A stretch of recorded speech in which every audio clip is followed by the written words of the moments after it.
Choose our file name. And we start in 3, 2, 1, go.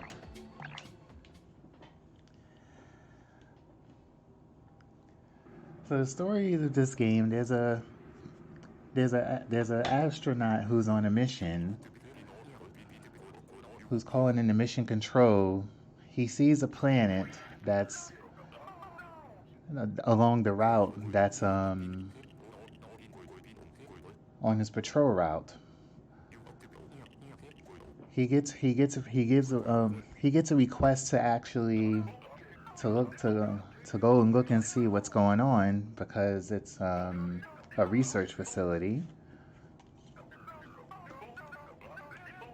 For some reason, a signal's been coming from it.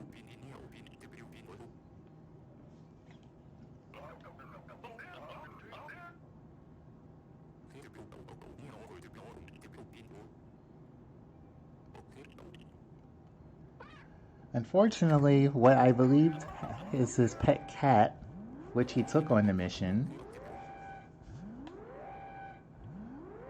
pressed a particular button on the control panel, and unfortunately has had to crash land on the said planet. Unfortunately, the astronaut cannot move, so his pet cat named Kiki, has to go in his place.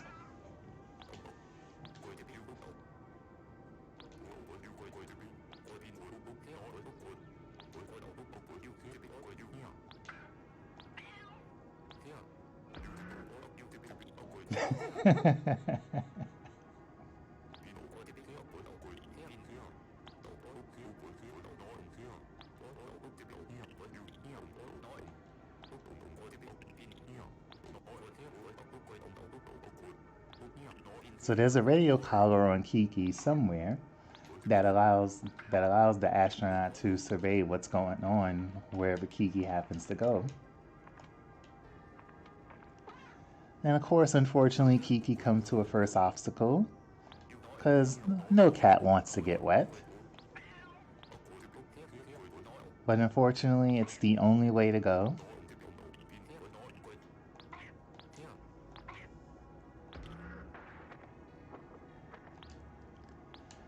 So the astronaut decides to scare Kiki a bit, just to make sure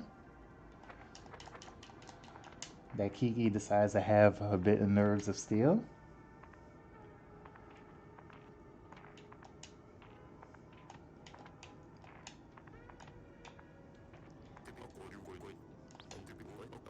There's only so many places you can go until you access certain items. Or in this case, being able to access a mech, which is the only way Kiki will actually be able to travel places.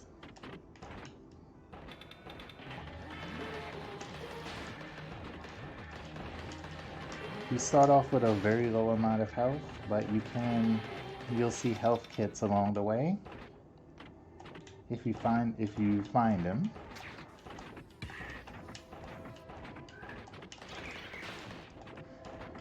Now everything that Kiki actually needs the mech in order to be able for anything, because there will be situations where Kiki will have to navigate very tight tunnels on land and water, but Kiki cannot be hurt by Kiki unfortunately cannot be hit by any enemies without the mech of some sort.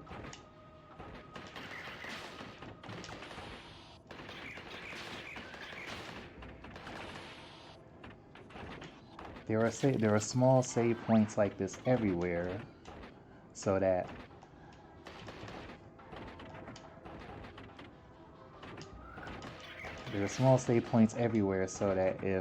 if a death happens, you'll be taken to the very last place you saved.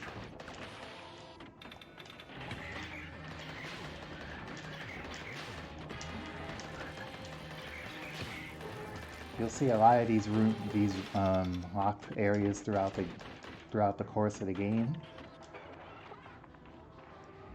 where you have to get rid of enemies in order to unlock a couple of shutter doors.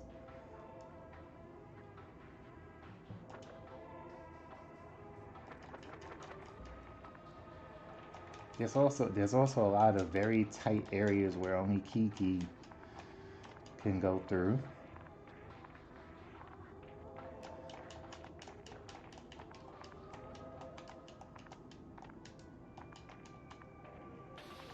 So now Kiki gets the second item that the regular mech can utilize.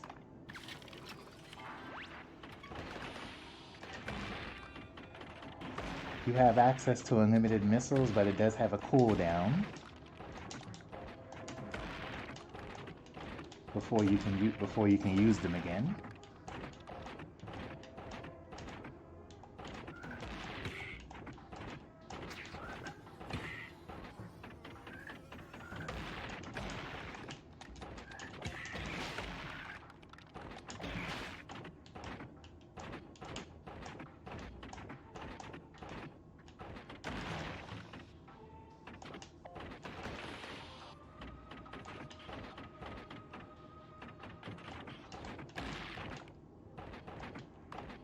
And also refilling also stopping to save at the save rooms also refills your health, which is definitely needed. So Kiki runs into this peculiar mouse for some reason. The astronaut's wondering what's going on.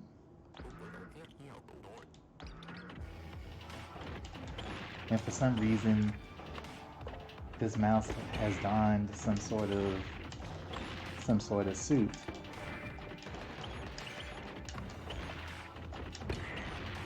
And there's a couple of mice to fight throughout the game, actually.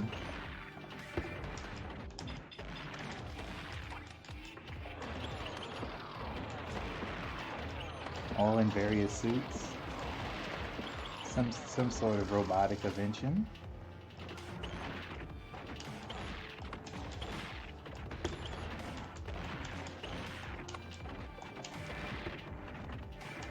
Missiles are your friend for just about every one of these fights.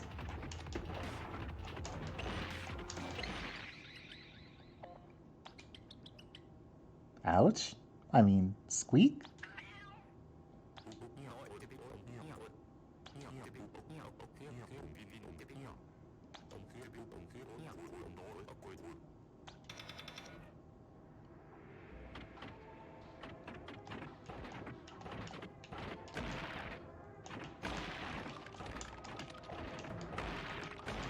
So now with the first of a few mice out of the way,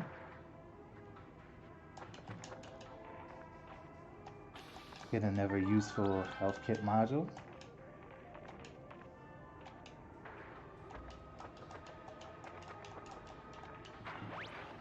And unfortunately, no, I cannot use the mech in water.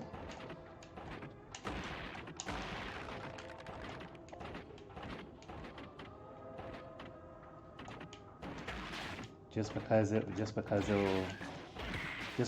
cause damage to it.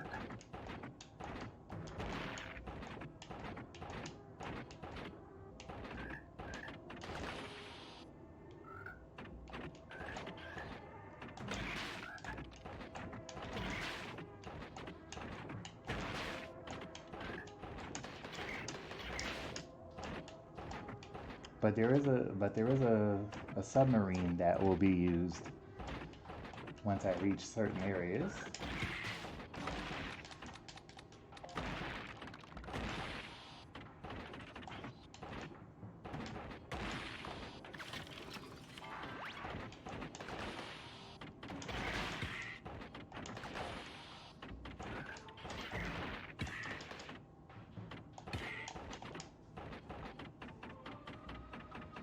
Unfortunately, the astronaut is going to be trapped there for quite some time for the majority of the game.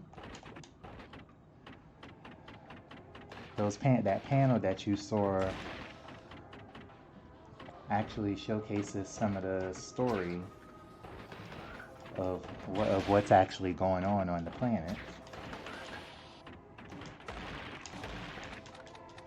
Someone who ended up performing experiments as to the reason why those rats are actually active.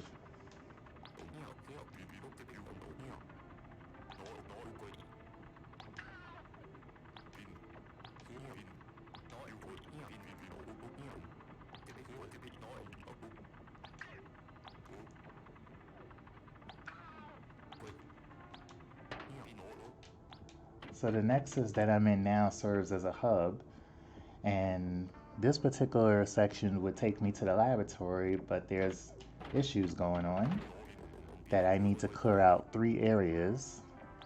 I need to make things habitable in 3 areas in order to gain access to the laboratory.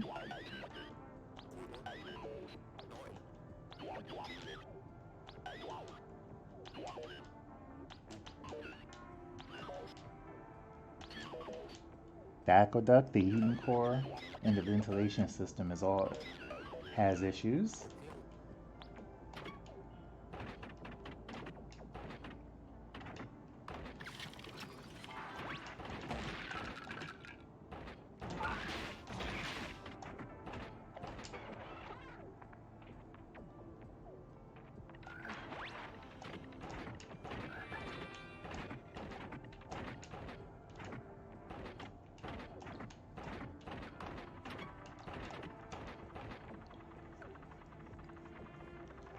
So now entering the aqueducts, as you probably have guessed, there's definitely a lot of water that has to be drained in order to navigate.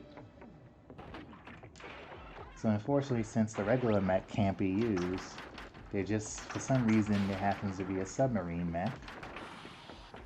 Unfortunately, no matter how much energy you've managed to gain, you only get 5 health while in the submarine.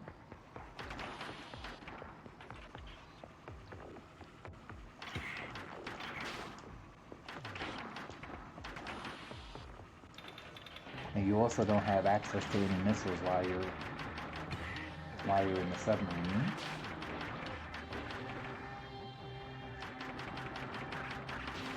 Well, I should say you don't have access to a cannon plus missiles.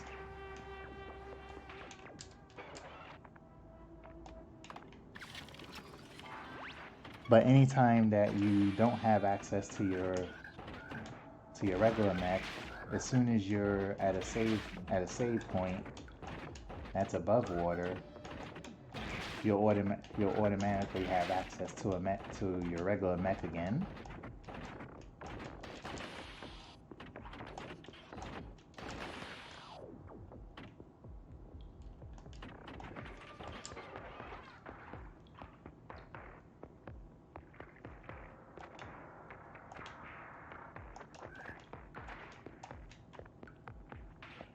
Now I want to be careful with that frog's movements so that it's not going to just hop exactly where I'm planning on being able to land.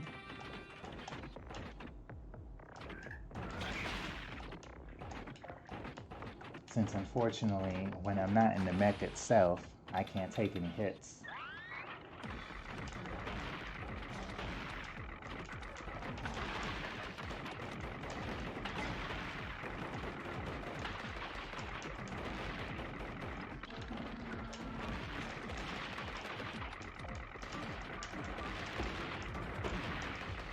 There's various particular, I don't know if you can call it an enemy or just some kind of a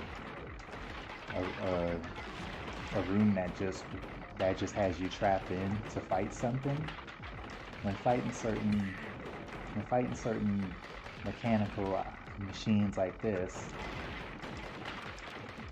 as it starts taking more health loss, it will usually it will usually start getting desperate in the types of attacks that it will do more often.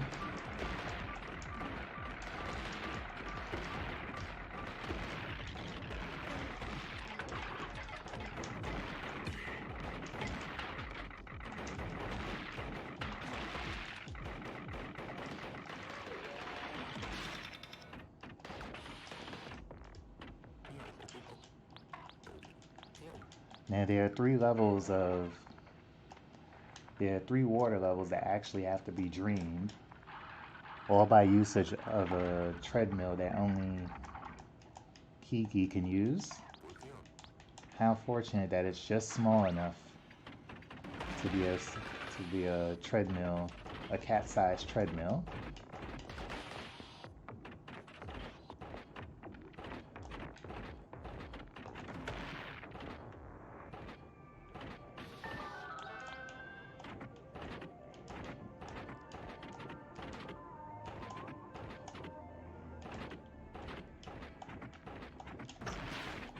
So because I drained some of the water, any enemies that were able to swim are now being put out to dry.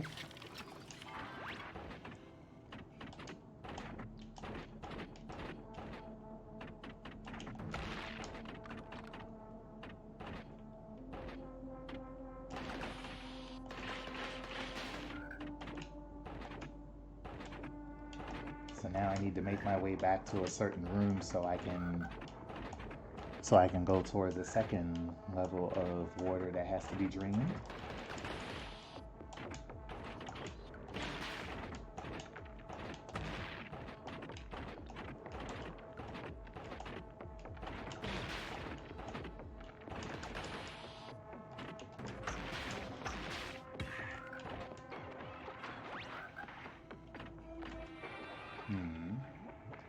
Okay, I'm glad that frog decided to move to the left, because there will be areas where I'll actually have to swim past some enemies just to reach a particular area.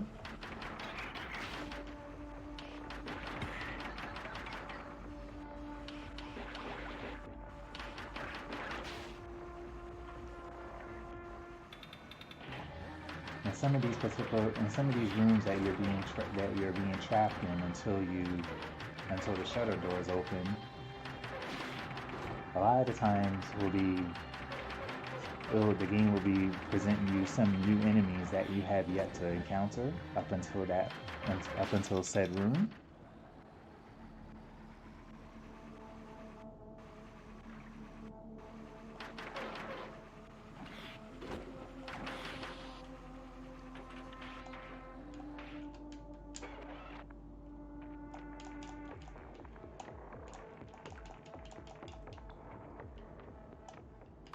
How fortunate that Kiki can scale walls. The astronaut's mission might be much tougher if not for that reason. Now, unfortunately, there's no way to actually bring that lever. Whoops. I should have been watching where I was going. There are rooms like that where Kiki will have to utilize a treadmill to bring the platform over. Oops.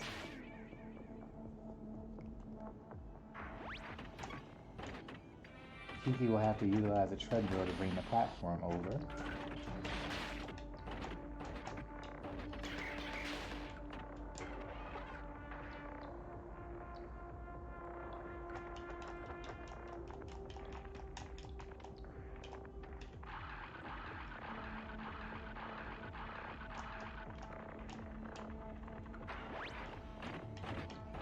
Fortunately, there's only so many of those rooms in the game.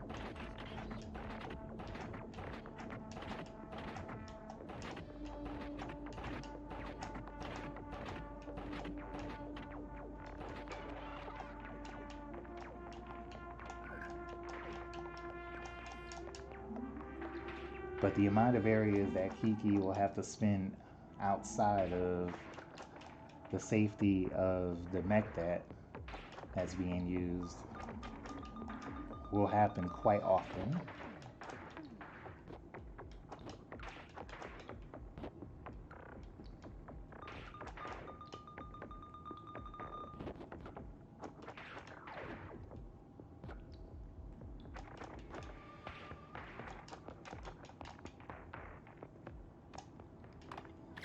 You can actually play a bit risky to bypass some of the rooms, but sometimes it's easier just to play as safe as humanly possible.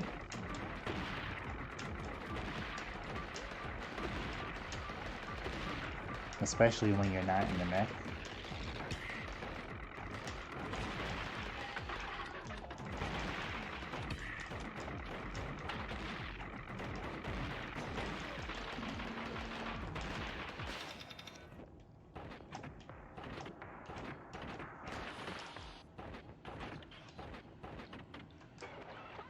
And there's another cat-sized treadmill for the second level of water that has to be drained.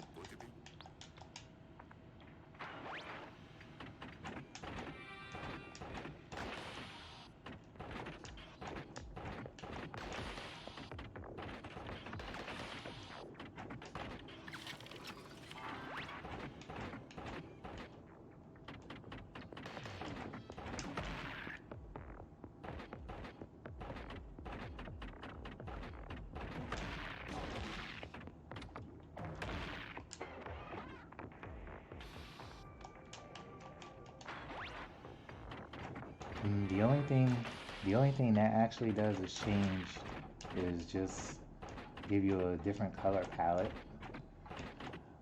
instead of what you see normally. Unfortunately it's useless.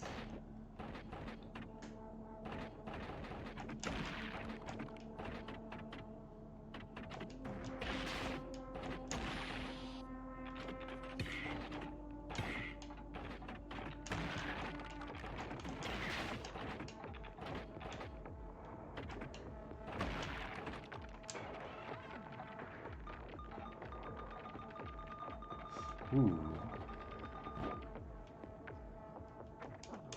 For a second I thought I was going to get hit by one of the exploding particles of the enemy.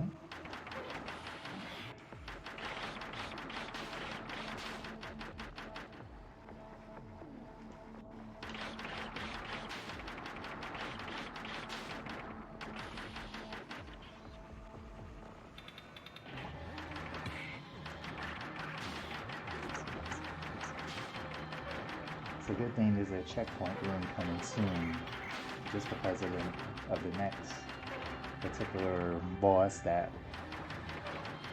is quite a bit of a pain to fight with the low health that you have while you're in the submarine.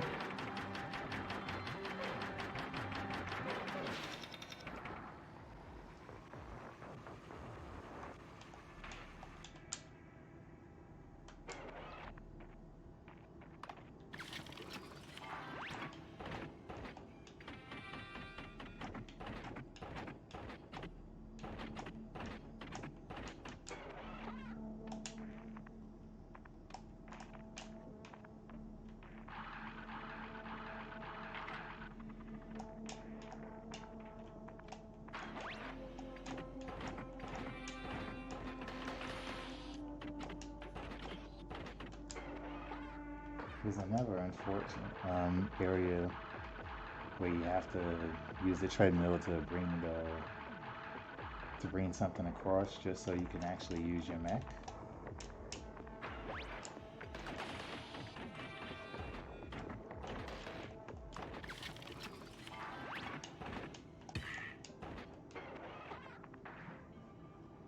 There is some sort of a frame perfect glitch that you can do when it comes to getting out of the mech, which actually makes it smaller and able to use in water. But it's extremely tough to do.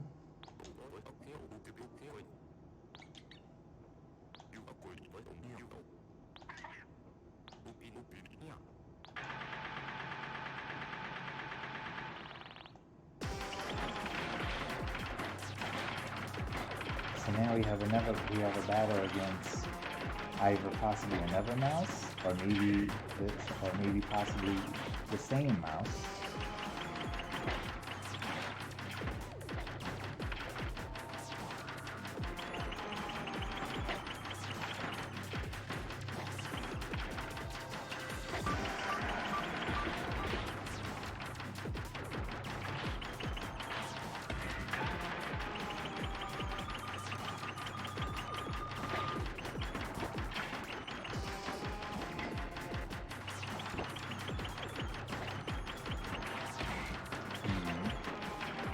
More hits than I wanted to take very early. Especially since as the health gets lower, more of those mines and missiles will show up.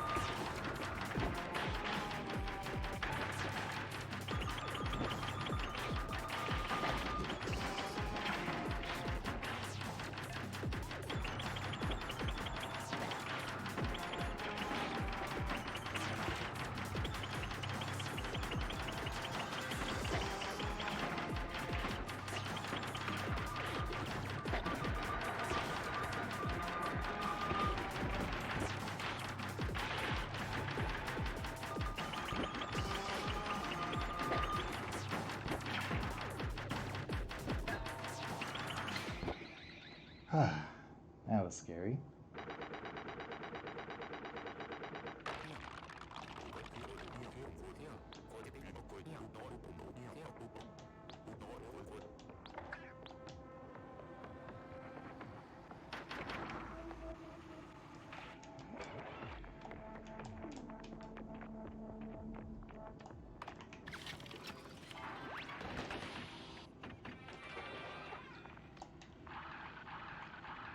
And now that all of the areas of the aqueduct have been drained,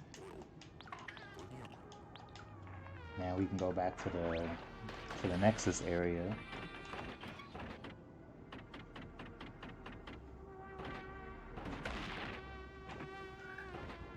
But now, unfortunately, since the water has been drained, there's no way of being able to get back up there.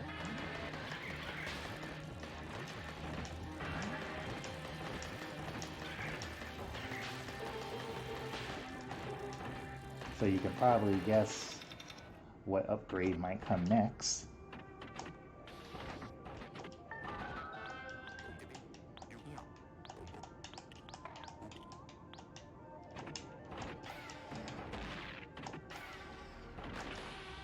So now with the spin jump module, this will make a lot of jumps more possible.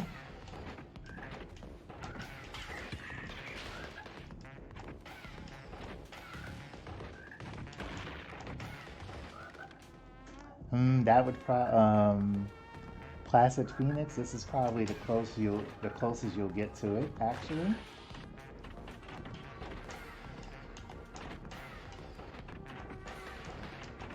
Although it only manages to hit enemies during the spin animation contact wise.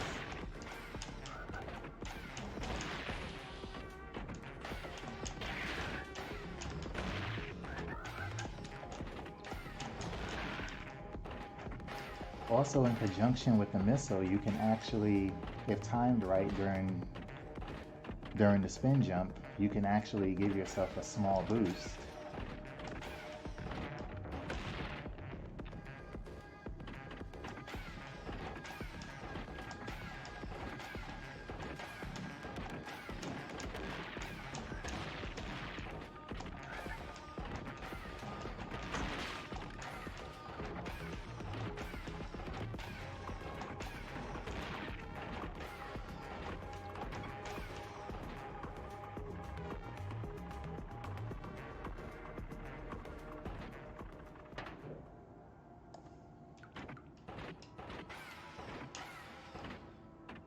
Hmm.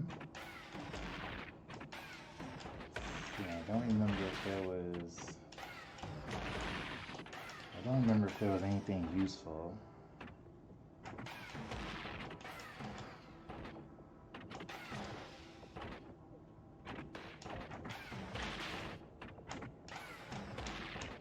Yeah, I don't think I'll try for that particular door now.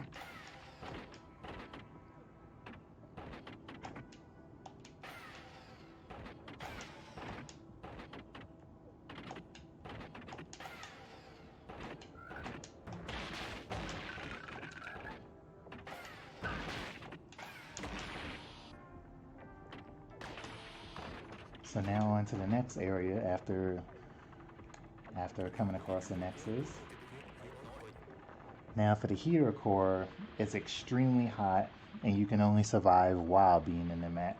So Kiki won't be exploring anything without it.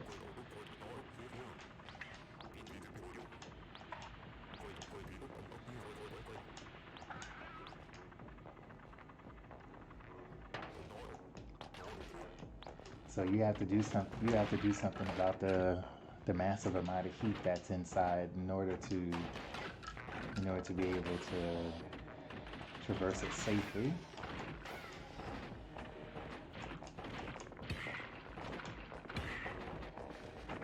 There's not much right now you can do about these. I guess you probably can call them some kind of a heat laser.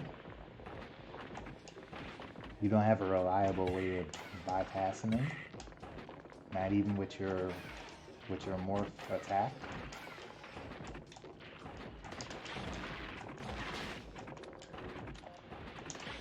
So the best thing you can do is just wait for the ray to go away. But any place where any of those heat lasers that you see, if the laser is not going away, if it's not going away at all, then you can't. Then that's one way you don't want to try to go until you have a certain item.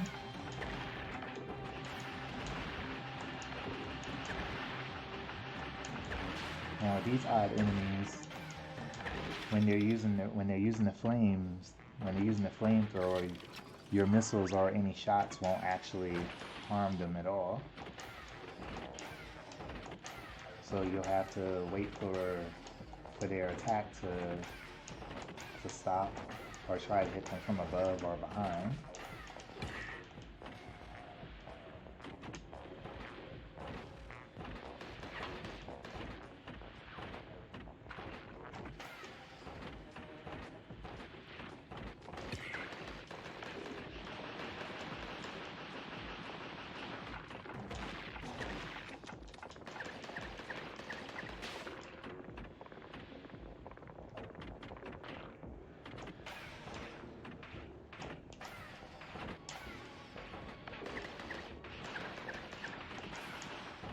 Now I wonder who told the Super Mario Brothers fire enemies to show up here.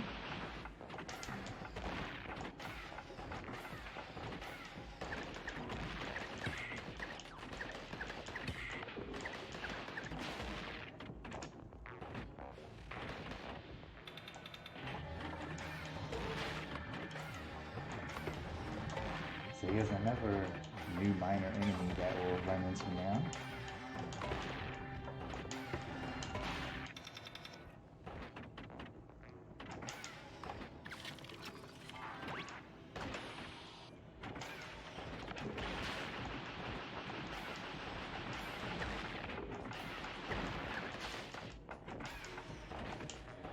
And now in this particular instance, there's nowhere else to go except for that door. But the only way you can we have to get rid of the enemies.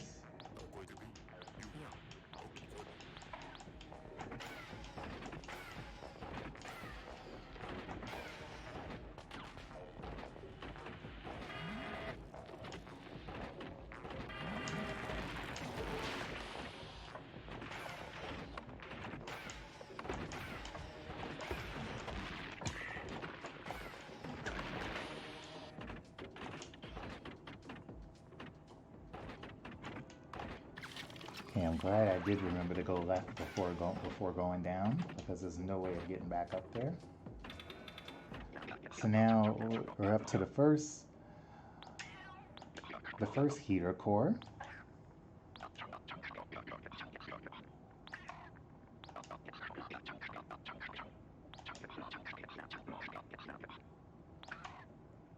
I don't think I'd want to become a furry popsicle.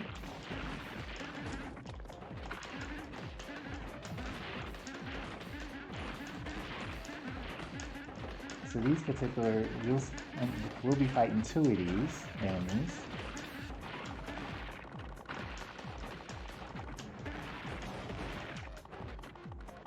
Now when their desperation attack starts happening, then more of those particular bombs will come out.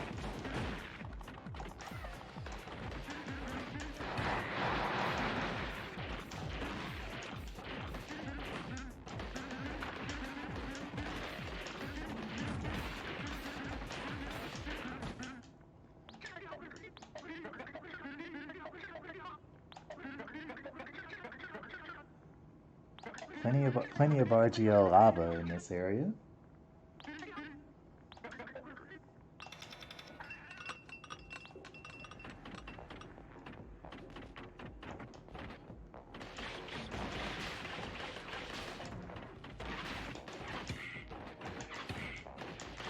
So yes, that particular heater core that we just destroyed has a brother who will be seen very soon.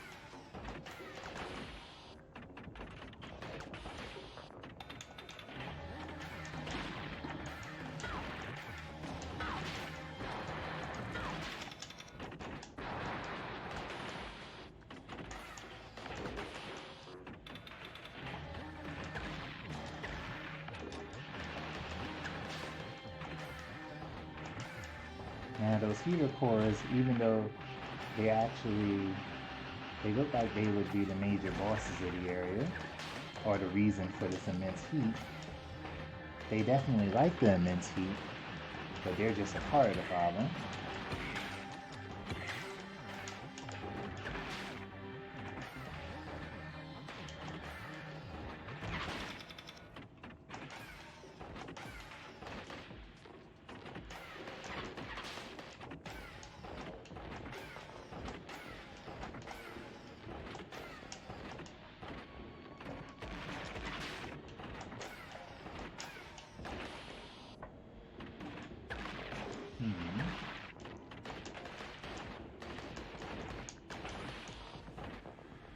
Okay, that's the area, that's where we'll be coming back from once we're able to bypass the heat.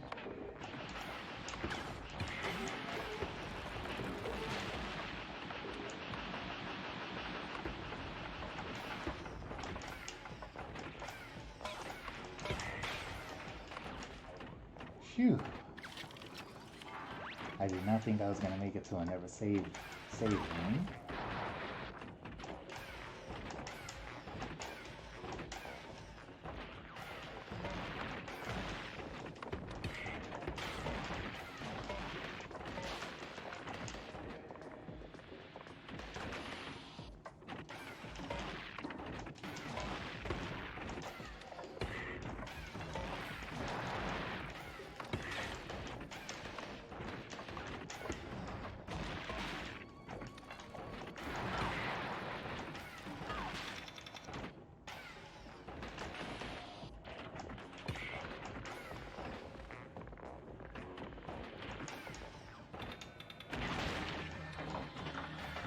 Now this weird drill-like enemy will consistently just run to the other side if we are anywhere on the same level as it.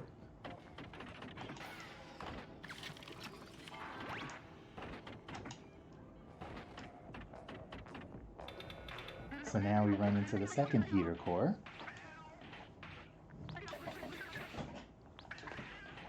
It knows that it was it knows that it was Kiki that destroyed his brother. Yes, unfortunately, his life was ended prematurely before he had a chance to grow a mustache. What a heater core wants with a mustache is beyond me, but... And as the old saying goes, lava is thicker than blood.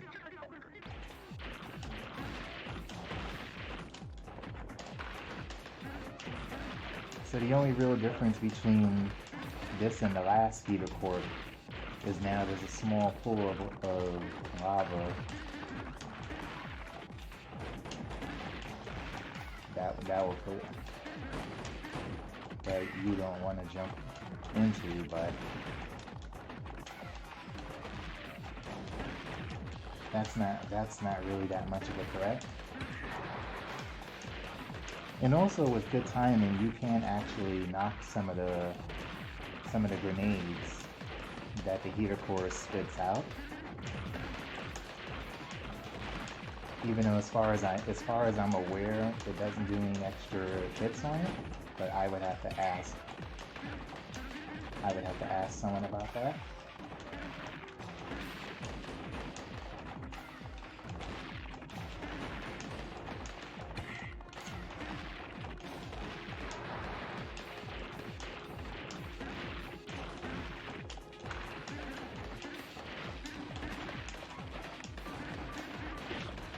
You can see the desperation of the heater core, of the second heater core now, just in the way it looks, and now there are missiles actually showing up.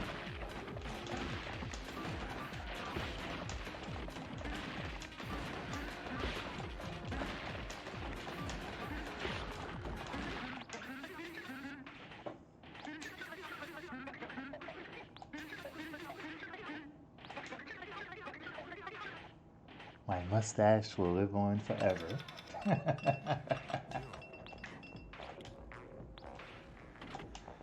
Even the astronaut can't believe what Kiki is seeing so far.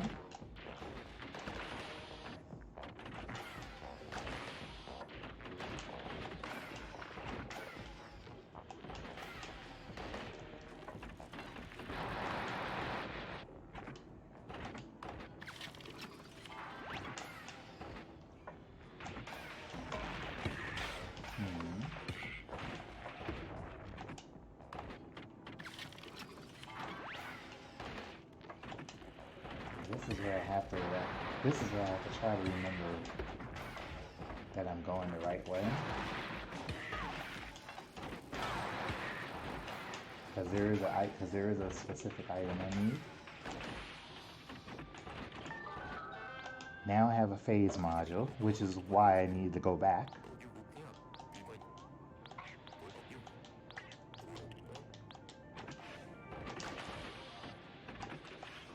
So now, with the same method of, with the same meter that utilizes your missiles,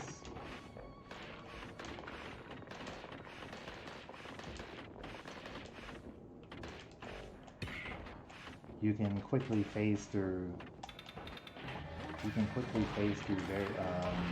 The lava that shows up now, and just have faster movement all in general.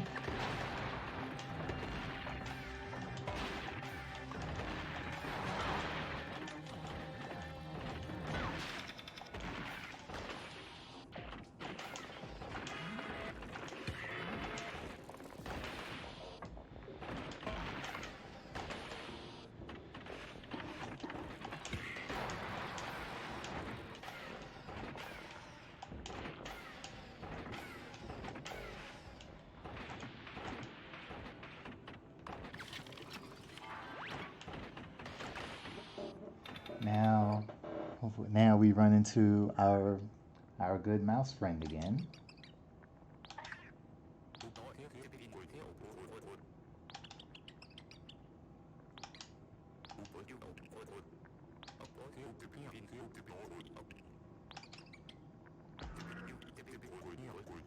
Now this particular fight still gives me problems, and you'll see why. There's not only is there lava and flames everywhere, and the only way to effectively hit it while inside this particular fireproof machine is to douse it with missiles at first while it, or the normal attack, while it's while you still have some surface area. And this is the main reason why you need the phase. This is the main reason why the save room and the phase dash is heavily needed.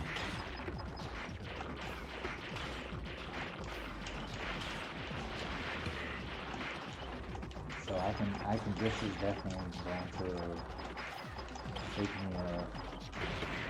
take me a try or two, just because of how troublesome the fight is.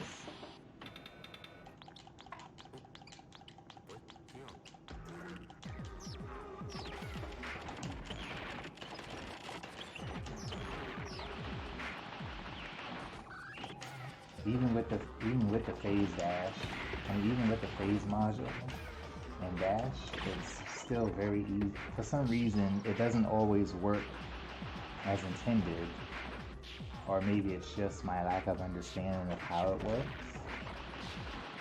In order for me not to be hit by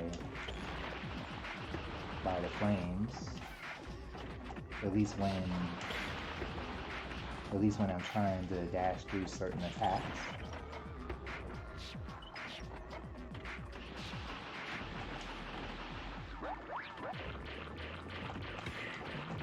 This one especially.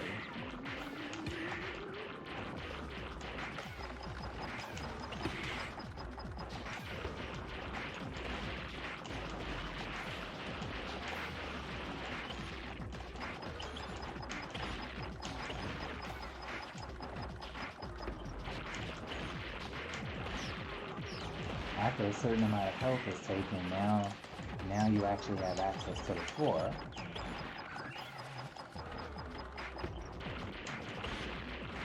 But that doesn't make this fight any that much less dangerous.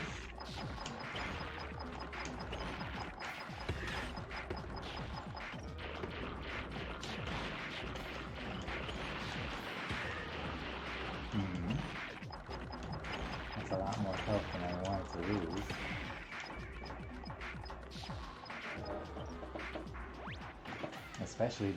Especially during phase dashes.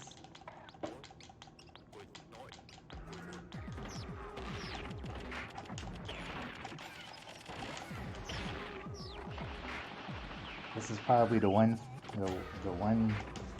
fight that gives me the most trouble in the game.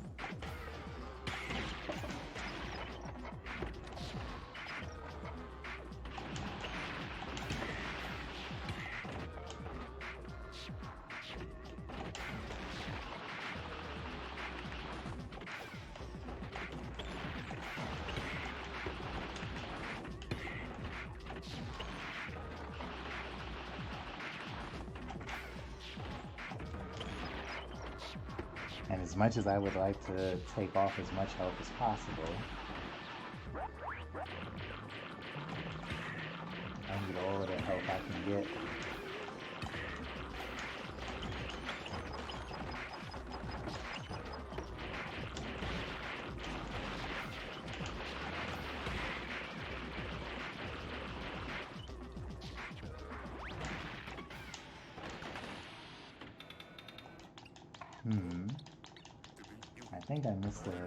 I think there was supposed to be another health module I should have picked up just before this fight.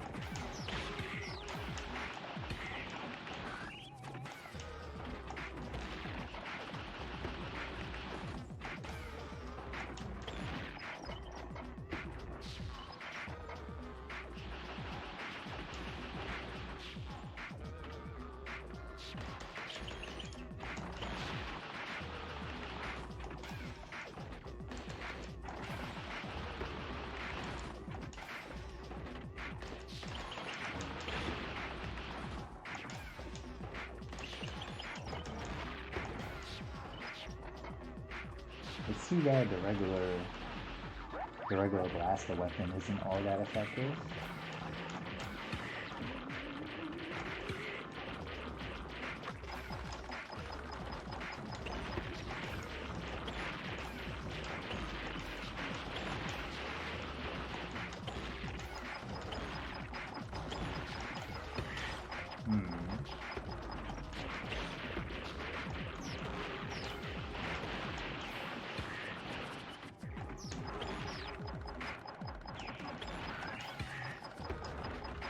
Okay, I can see the reason I'm getting hit, because the cooldown. A lot of the reasons sometimes I'm being hit is because the cooldown from the spin attack jump has not happened yet.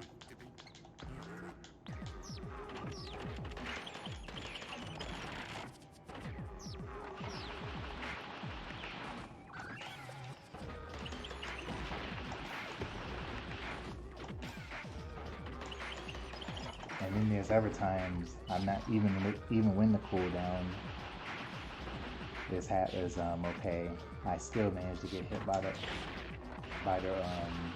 flames or heat rays of lava.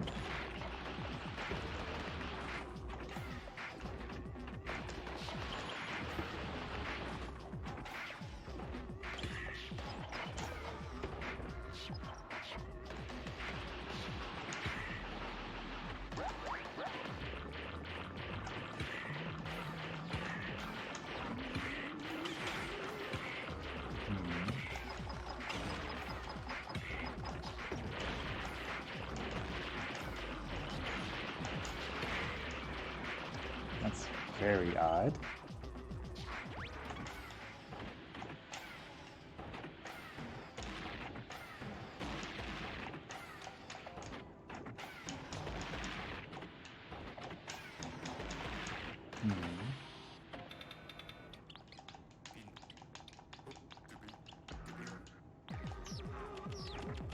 Very troublesome fight.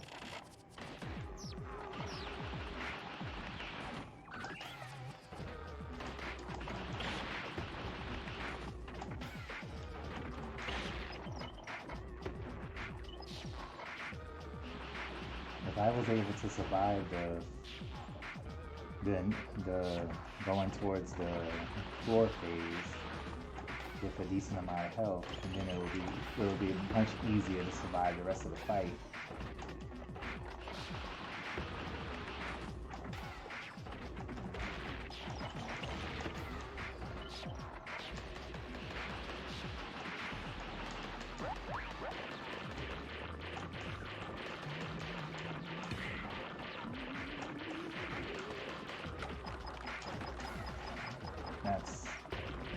That's much better.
Wow.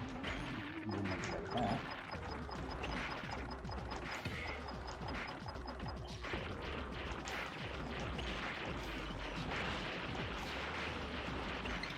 Phew.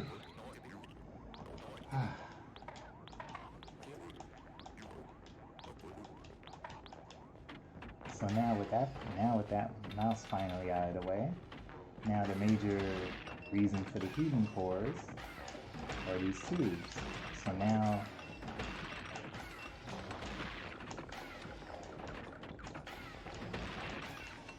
once you destroy the tubes, Now the heating core is actually is now very cooled down. And now you get the coolant module.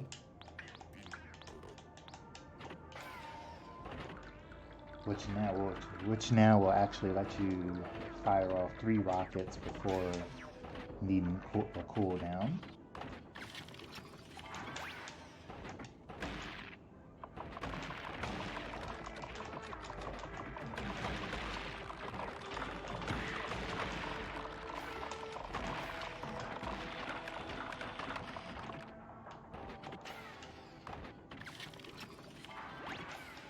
Hey Tool 23, how you doing today?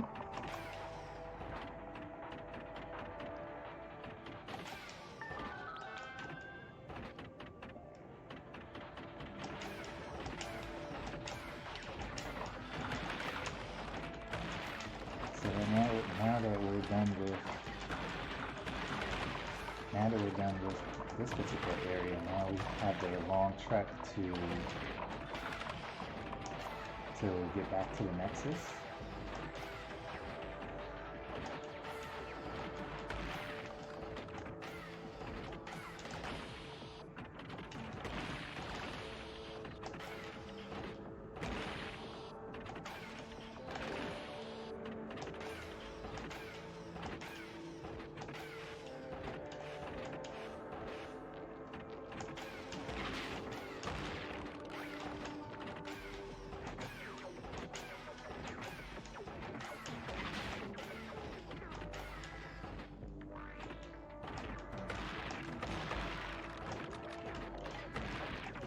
I don't remember if anything was useful in this room.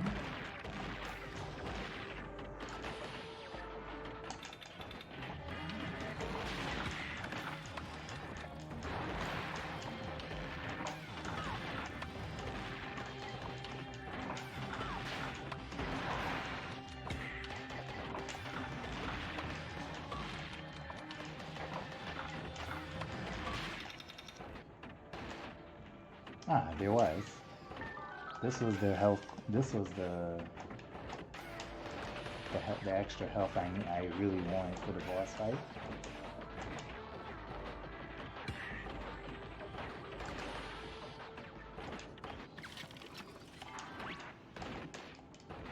But I also may not have been able to get up there without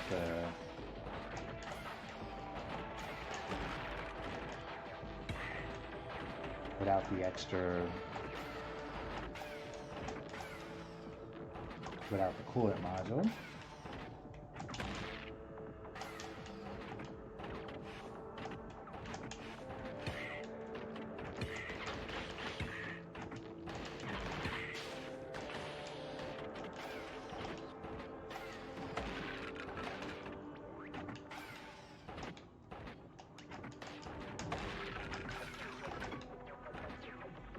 That area to the right was just another section of a research scientist who further goes into the explanation of why those rats exist.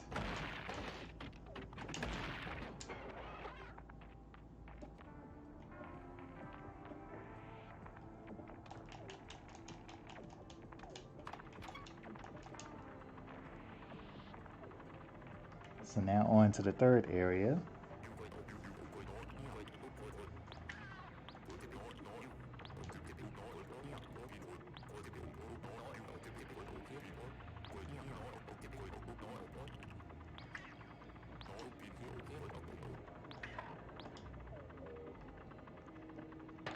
There's not much Kiki will be able to do in the vents area, especially with the mech.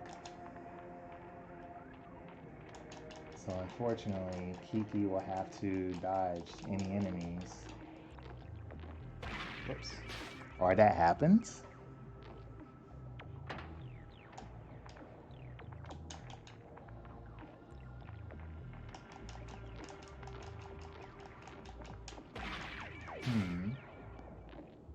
And because also Kiki at times Kiki can run quite a bit fast, at least jump wise.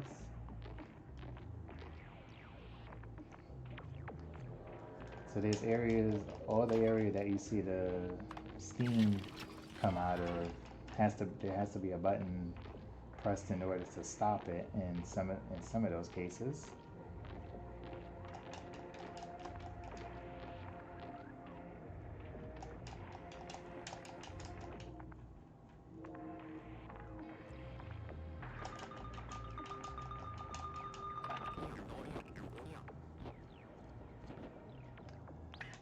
This is on the Nintendo Switch, Tool 23. It's also on Steam as well.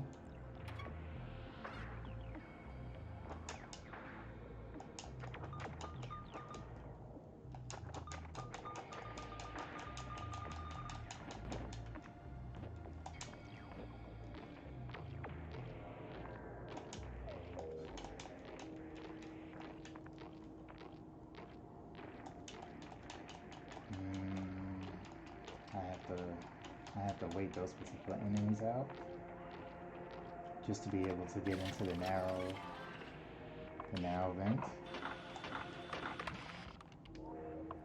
Now, since I don't have the mech with me, I'm at the mercy of this enemy to create a path for me.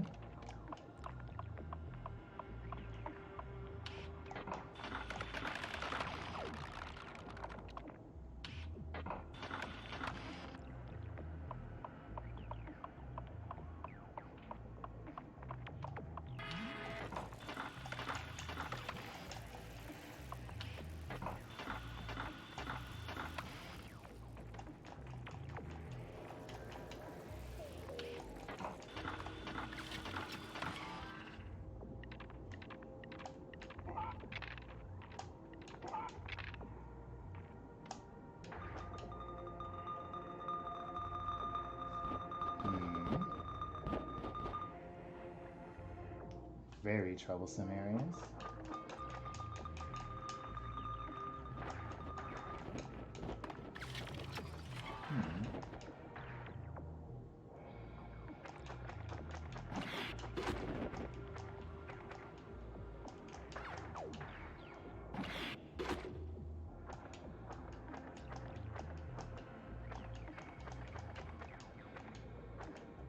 I have the distinct feeling I should have went to the right first before coming over here.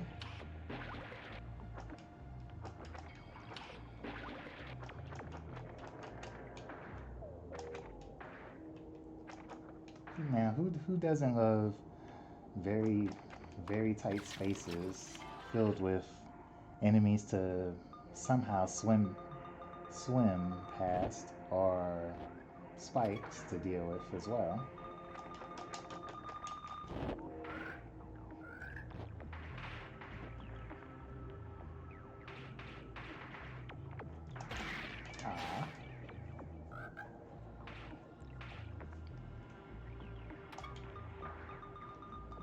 My hope was to, what I really want to do is to, I have to wait for that first frog to come down.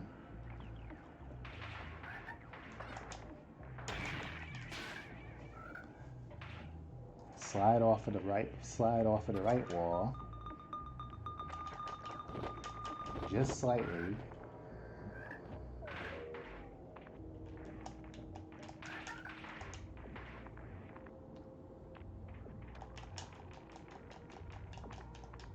Just to bypass the frogs.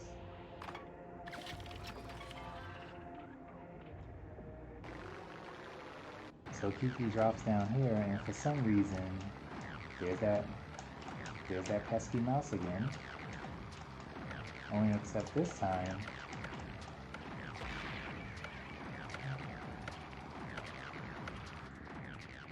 everything, including the background, goes. So the only thing you can do right now is hope that your movements are swift, fast, and try to avoid everything as best you can.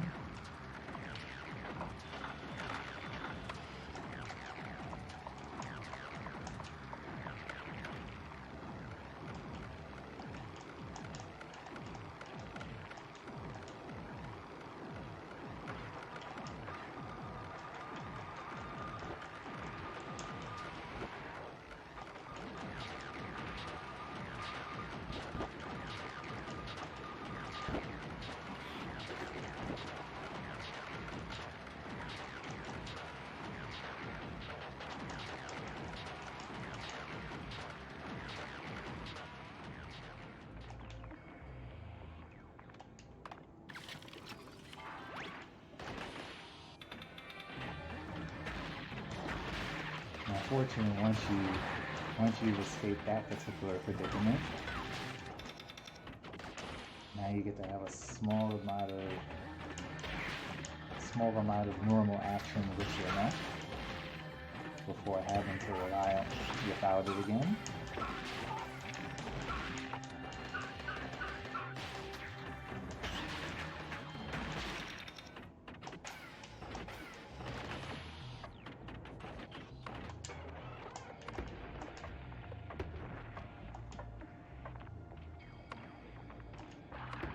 Now in this situation, you have to bring the mech you have to make the mech drop down to where you're at, but unfortunately you have this awkward situation where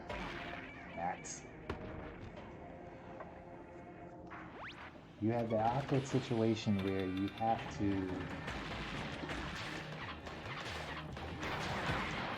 to make that enemy has to give you just enough room so that you can get to your mech.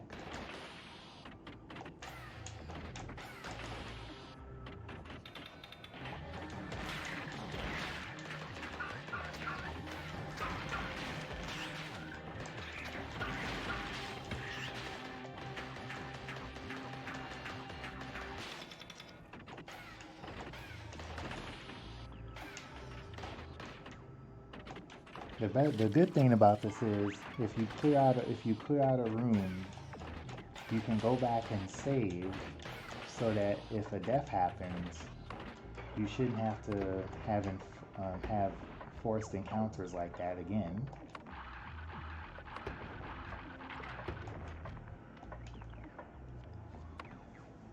Now, since that plan that I had didn't work the previous time, I'm going to do what I usually do and hide out in the corner. Unfortunately, that robot has ideas, but also fortunately, as close as those blasts are, for some reason they'll come just within a hair's whisker of being able to hit Kiki, but surprisingly, it will never come completely towards the corner as long as you hide in there.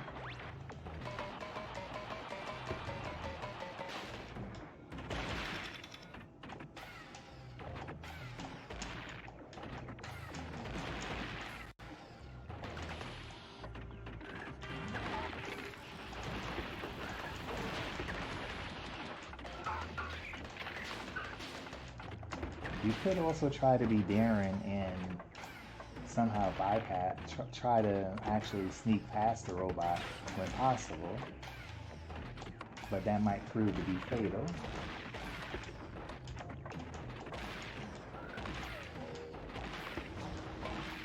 Especially if you also take note that there's also a small enemy on the ceiling as well.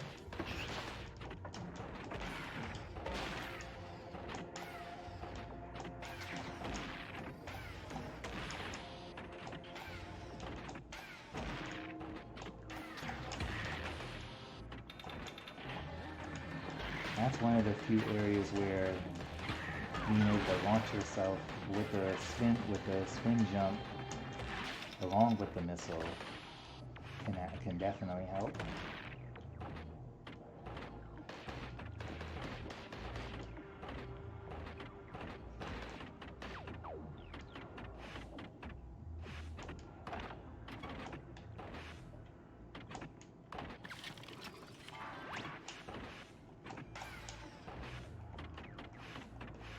So now in this case, we actually need the gust just to carry us back up there. And now there's no more mech for you to use. So Kiki now has to rely on this laser just to clear bricks out of the way. and will actually be used in the next fight against another mouse very shortly.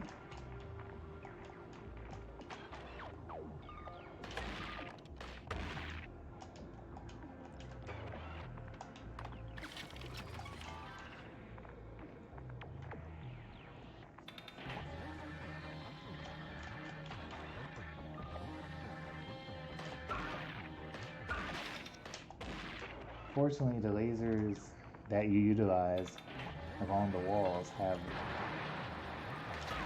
almost no cooldown. But if you do take a hit while you're inside them, it will malfunction for a couple of seconds.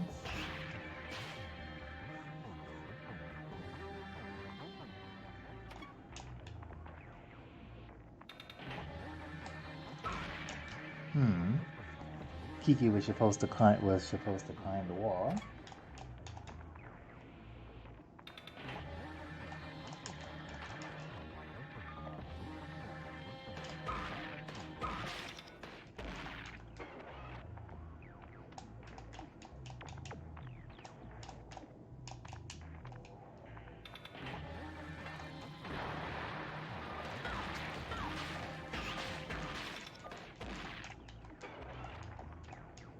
The one good thing about the lasers, since they don't have any major cooldown,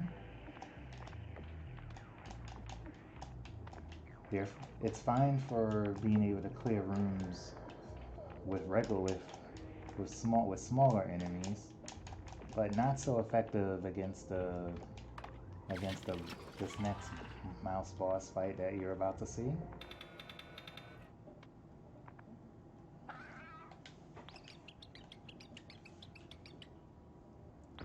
Yes, for some reason this mouse is talking to us.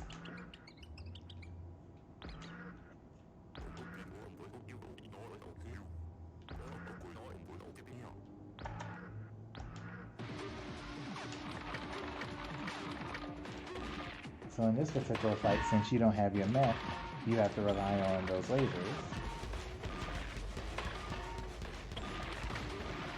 First, to get rid of the protective barrier.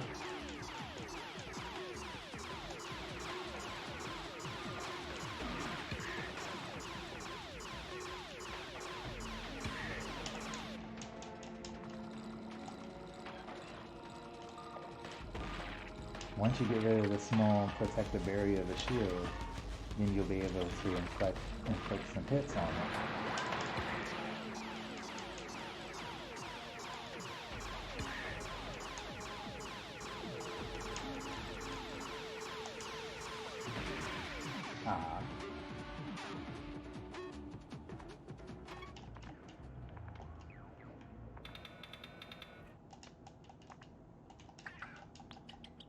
I didn't see that the right one was already active.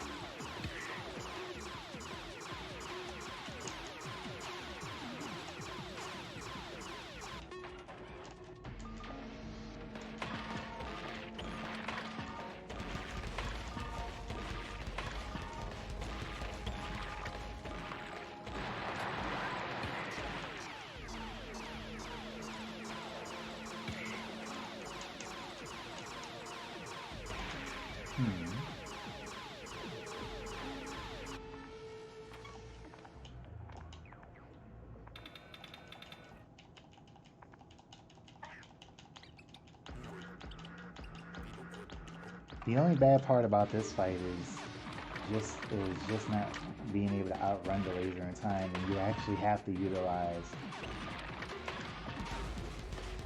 the cannons even when you can't actually use them.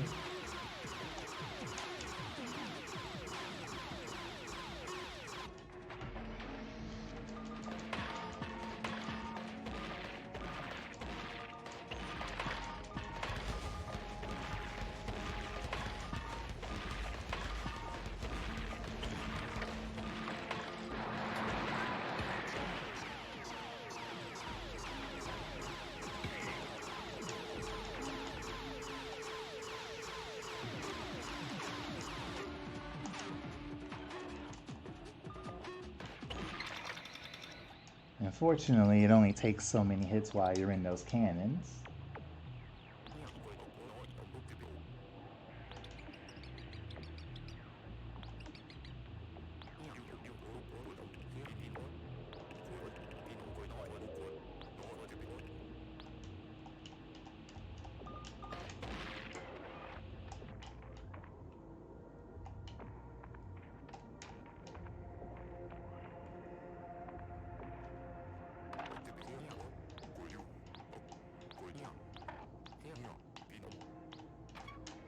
So now all three of the areas that we've initially needed to deal with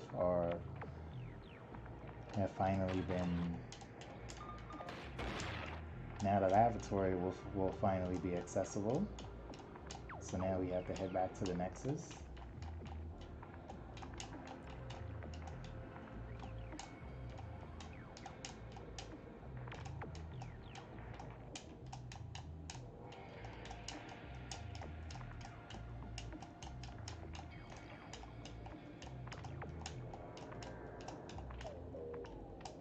I wasn't supposed to. I was hoping not to fall that far.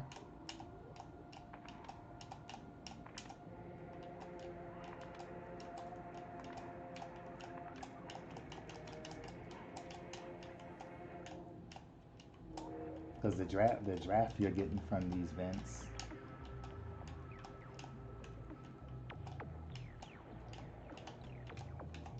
is a bit awkward.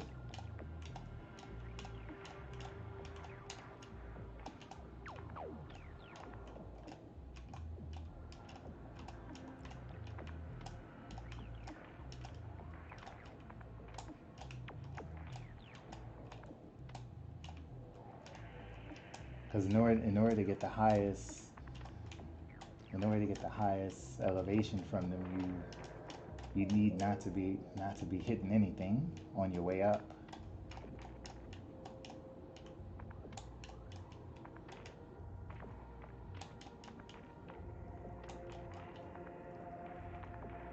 And now with that, we could finally make our way out of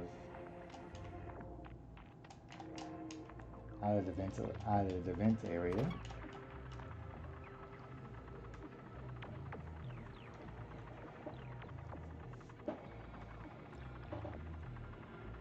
And the mech that we initially left here is actually still there for some reason. But it's better than having to go back looking for another save room.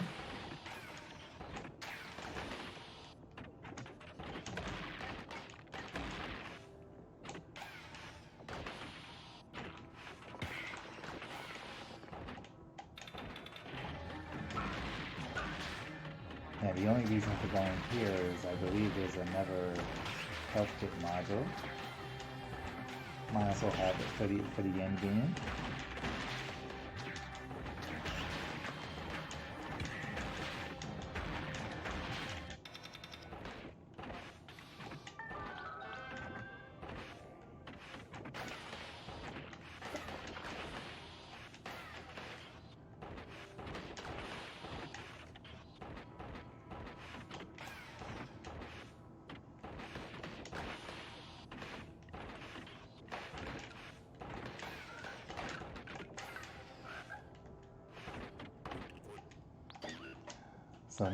So now we can actually access the laboratory, but for some reason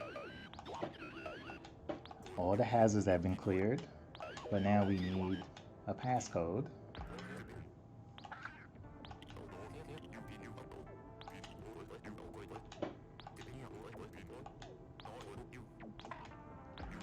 So while the astronaut is trying to access it, something is happening.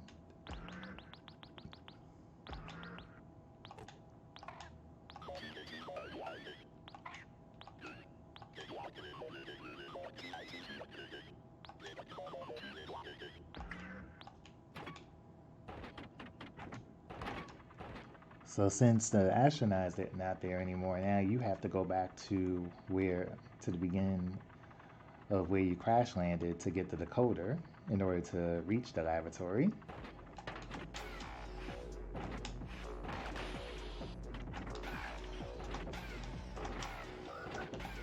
Now the more troublesome question is, what happened to the astronaut?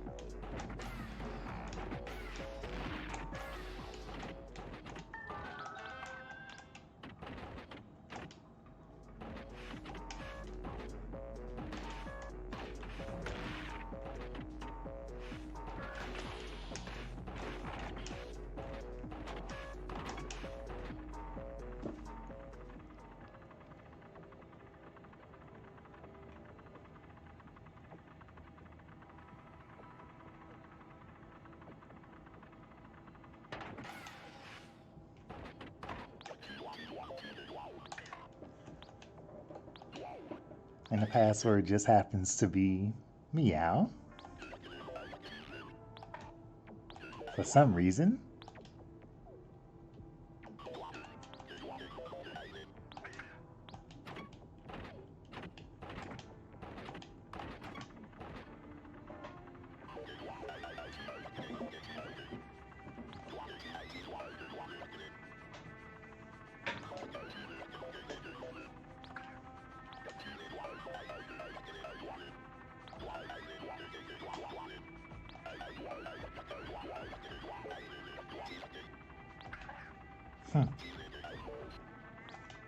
What a warren indeed.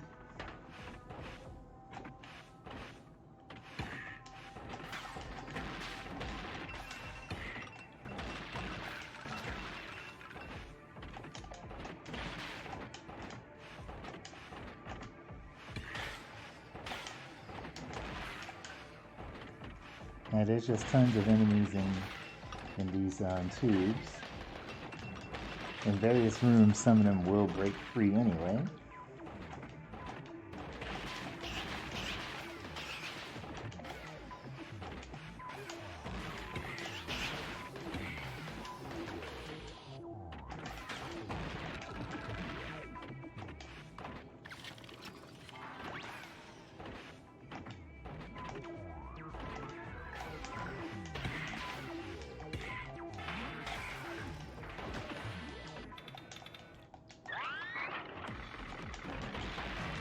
Yet another room with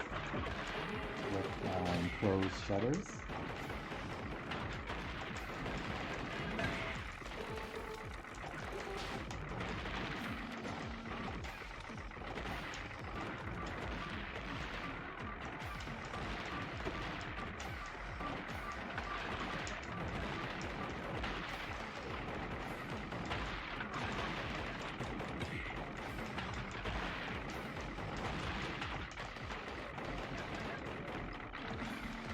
All of these enemies have to be destroyed before being able to get out of the room.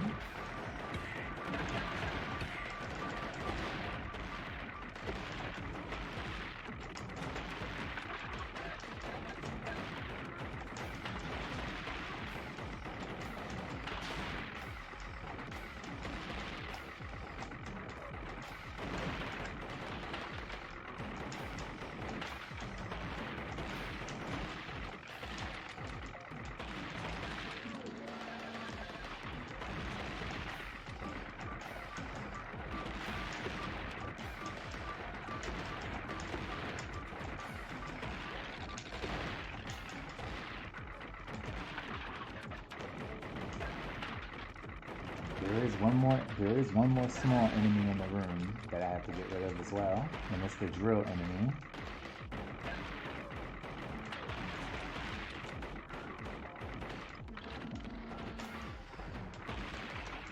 I want to clear out the ceiling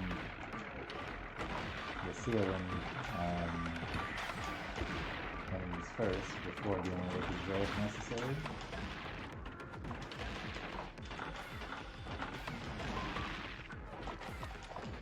Especially since the drill is normally only vulnerable right after it attacks.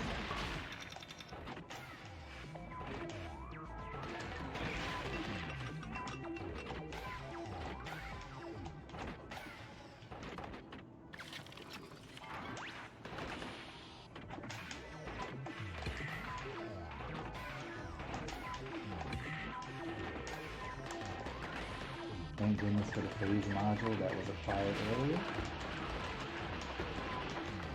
you wouldn't be able to get through some rooms without it.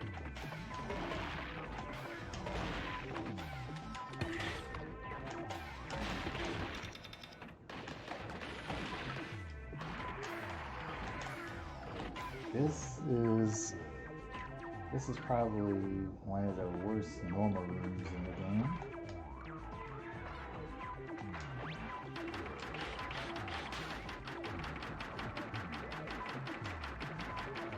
You have to utilize the sub-mech for quite a number of rooms so that you can finally bring your normal mech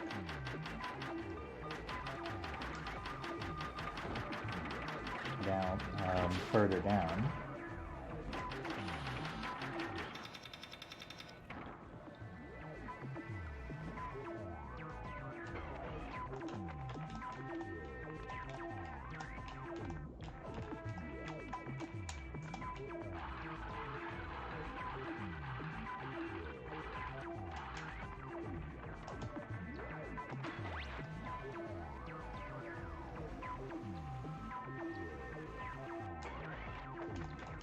I actually forgot there are 2 treadmills that you have to bring over.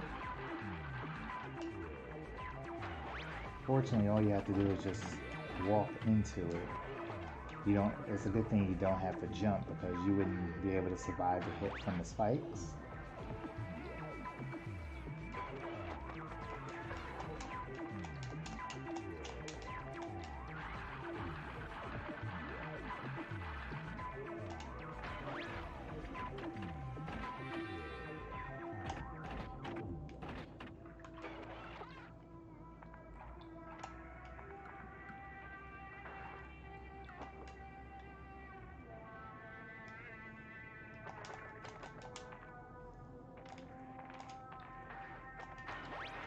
So it's a good thing we left the submarine there, because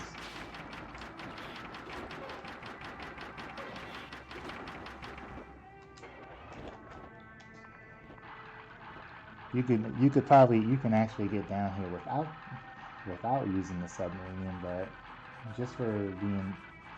but actually you would still need the submarine, because you can't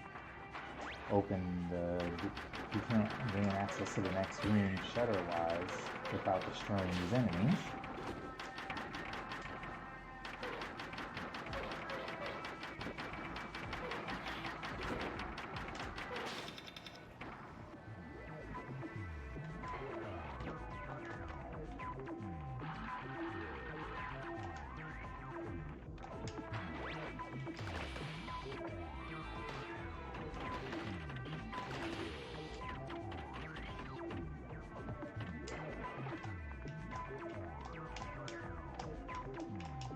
There's another room where you need access to your lasers in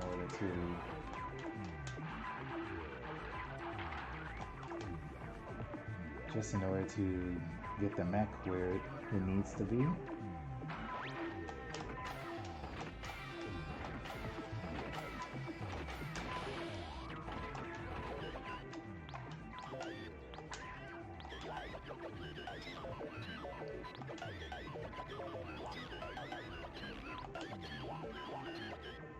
So now on to the very last area of the game, but you have a long elevator ride down where there's tons of enemies.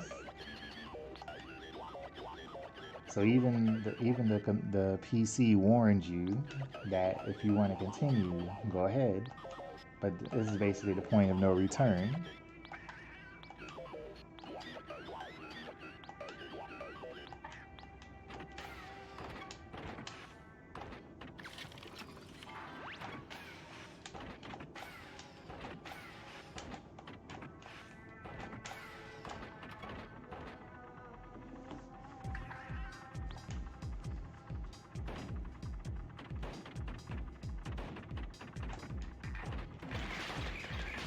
So there'll be waves upon waves of enemies and some small amount of obstacles to try to stay alive as long as humanly possible. And it's a very long very, very long elevator ride.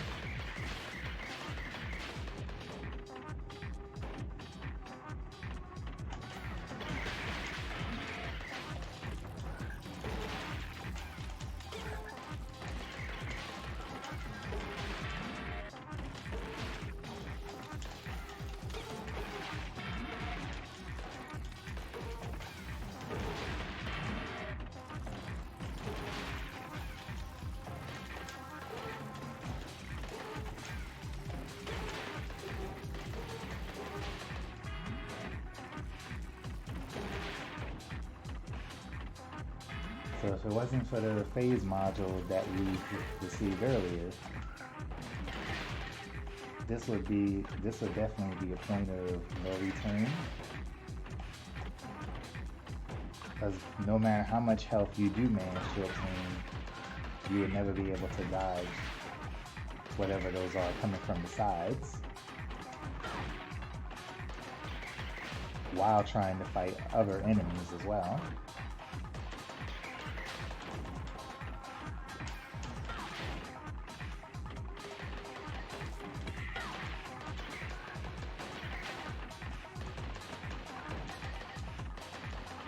Apparently you can push those to a small extent, but you wouldn't be able to completely dodge it without the phase module.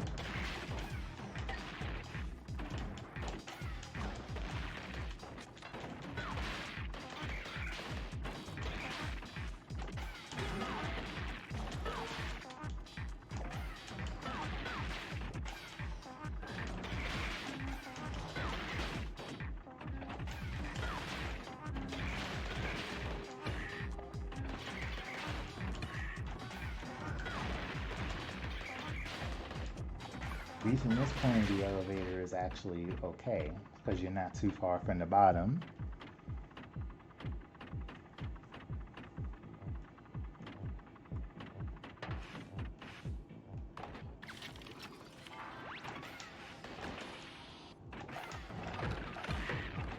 Now we have a treadmill spike enemy crusher section. Fortunately, the crushers don't one-hit KO you. Very fortunate. Now here's one of the last few normal enemies that you'll see. They're only vulnerable for some reason, when flying.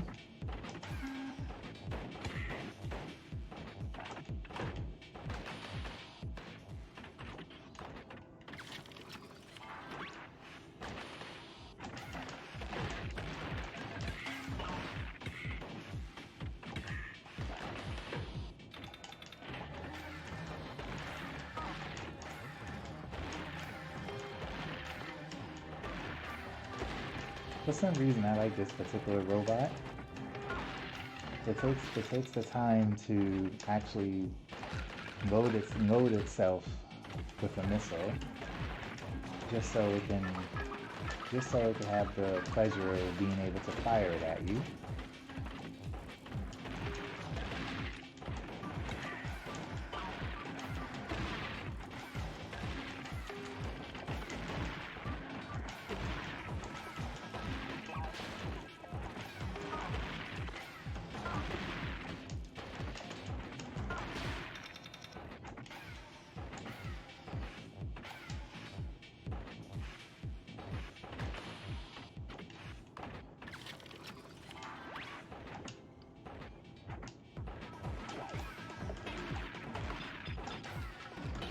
Now, does this robot remind anyone of a Mega Man X robot that guards a capsule?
Fortunately, you don't have to get rid of the enemies in this room.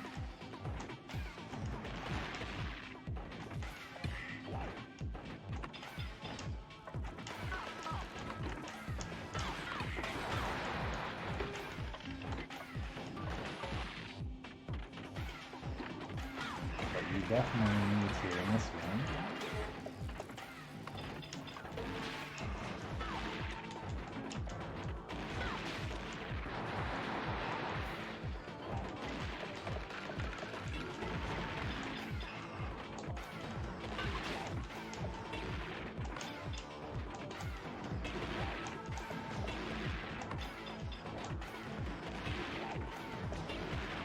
Should be another checkpoint room right here.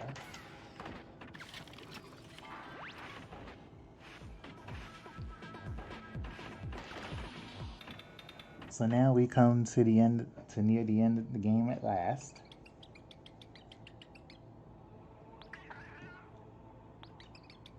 And look who it's captured.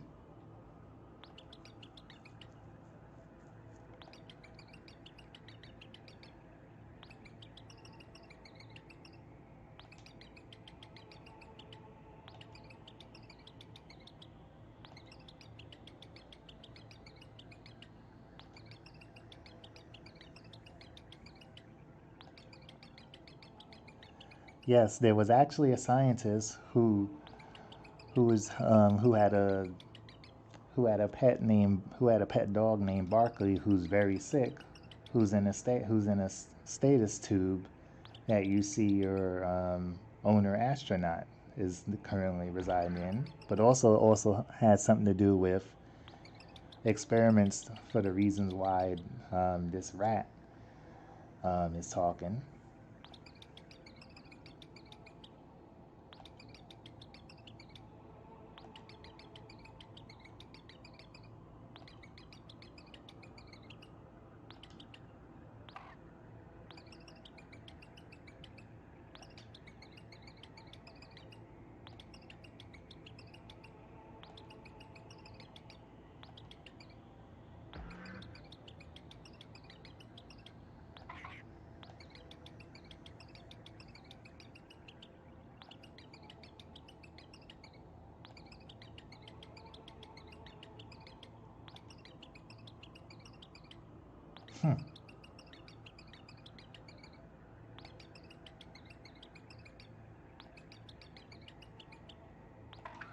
But you are a rat.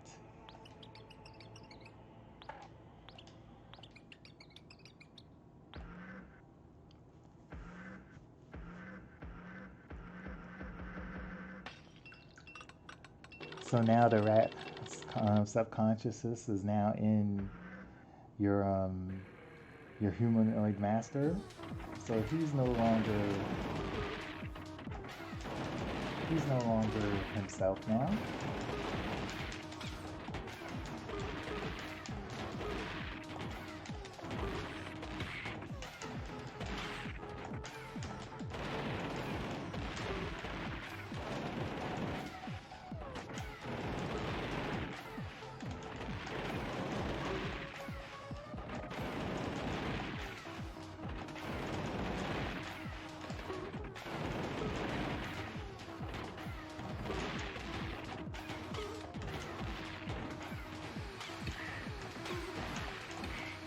So as you can see, this Wally-like, actually pretty dangerous Wally-like machine actually has quite a number of almost very useful weapons.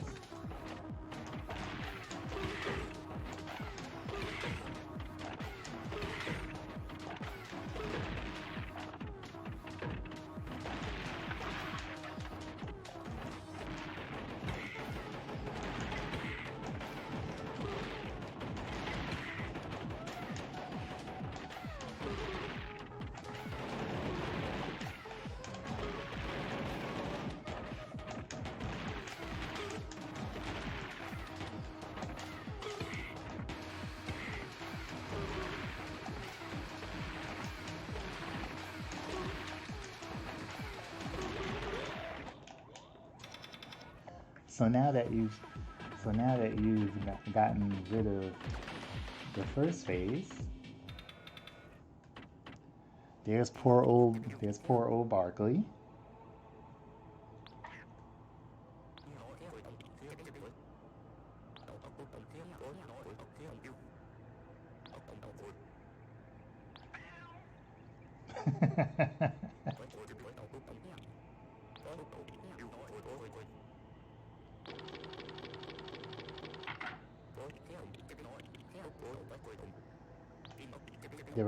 And unfortunately, the rat really thinks because it has opposable thumbs, it basically has the same multi-gun that you're using, and actually even has the same upgrades if you were to find everything that you would obtain in the game. Kind of anticlimactic for a final battle. But as long as you have plenty of health,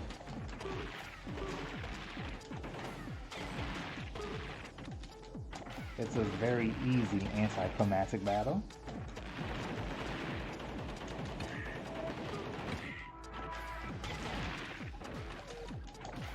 Your missiles will make very short work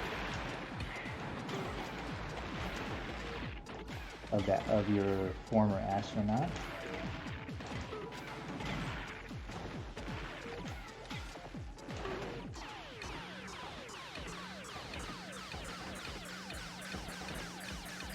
So because you've actually destroyed everything that the astronaut can do, or the rat uses a laser that pretty much drains you down to zero, tells you have no chance to surrender. You can now no longer use your mech. And now the PC comes active.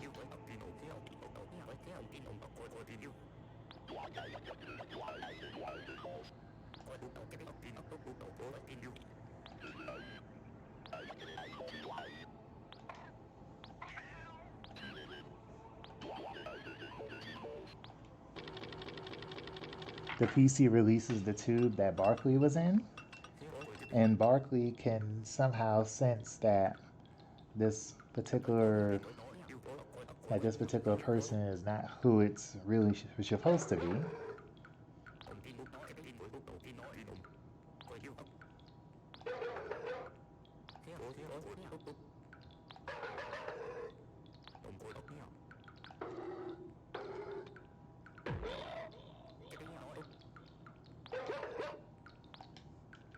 So Barkley pounces on him. You and Kiki and Barkley have some sort of a conversation. And the last thing to do is just to escape the planet, which is really nothing to do. Go through the last tunnel, follow Barkley into, for some reason, a waiting spaceship.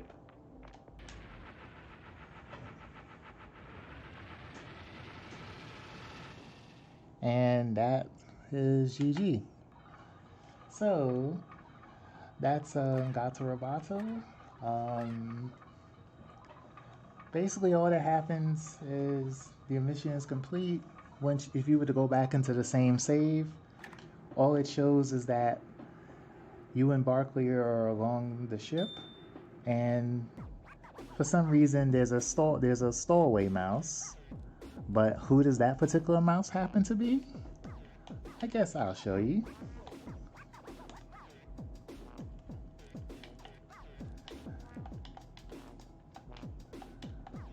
But also up next, we have The Adventures of Lolo by Vanny Van.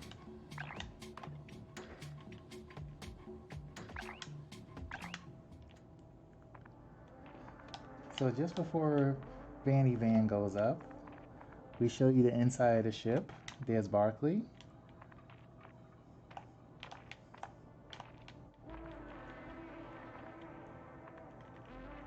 And where's our mischievous mouse friend?